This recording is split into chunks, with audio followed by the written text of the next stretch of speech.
CES, or the Consumer Electronics Show, is normally held in Las Vegas every year, and it's a big deal. Tech giants and little guys alike meet on a level playing field every year to discuss the biggest trends and innovations in the coming year.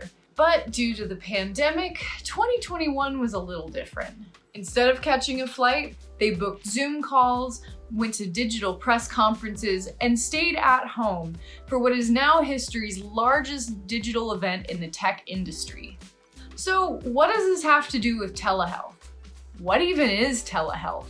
During CES, we saw new healthcare and monitoring innovations that help people of all ages and abilities. From wearables that read vitals to robots that reduce isolation, telehealth is becoming much more than just Skyping with your doctor.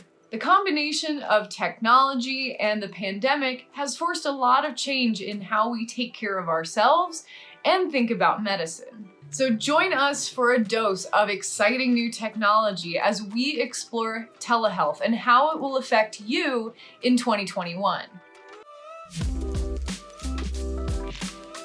But first, don't forget to like and subscribe to Safewise.com. We have more CES updates and juicy details on all the latest tech. If you went to CES 2021, chances are you heard telehealth thrown around a lot.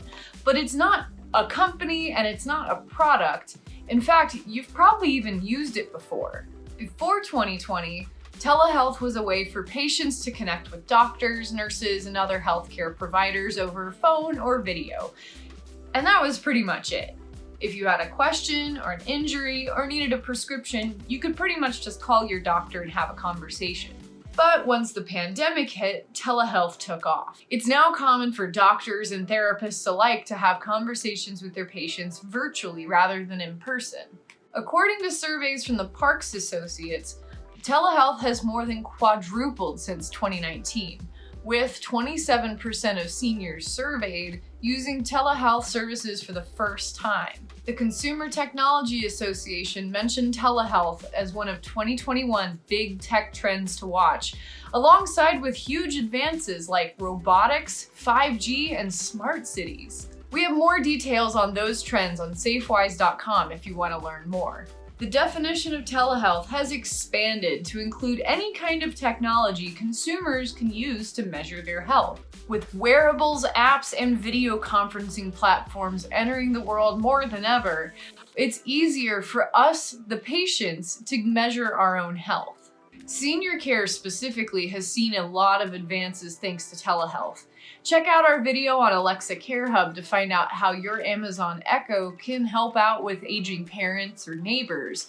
And Safewise.com get the lowdown on senior wearables like the Apple 5 watch that has fall detection built in.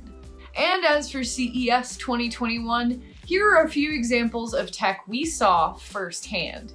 We spoke with GateDoc, a Dutch company that created a touchless temperature sensor for businesses and public spaces. And then there's Buddy, a senior health monitoring app through Live Freely. It's currently in beta testing, so if you or an older loved one have a Fitbit Versa 2, you can help them out by beta testing it. We also learned about the French company Cutie developing a telehealth robot for seniors. It's kind of cute, a little bit creepy, but really cool. Cutie rolls around the house or the nursing home, helping out seniors with reminders, connecting them with video calls, and just generally being a pal. Although vaccines are rolling out, the COVID-19 pandemic continues, and we aren't sure how long it will last. Hospitals across the country are still packed, and medical professionals still overwhelmed. But these new technologies can democratize healthcare by giving patients control over what they watch and monitor.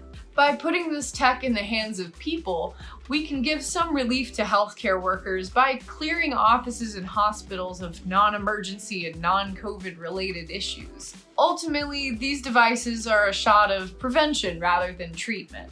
But they also give us a better understanding of our environment and how our lifestyle affects our health directly. By now, telehealth has gone far beyond video conferencing with doctors and counting steps. That's so 2011.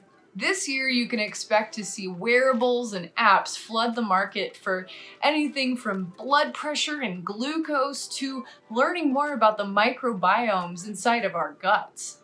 Obviously, this new stuff will be expensive, but as the data comes in and the tech is more widely adopted, we expect telehealth is here to stay. Check out more of our coverage on CES at Safewise.com. We cover sustainability, top trends, COVID-fighting tech, and some of the goopiest products out this year.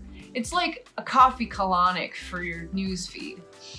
Whew, refreshing. I'm Katie from Safewise, and as always, stay safe.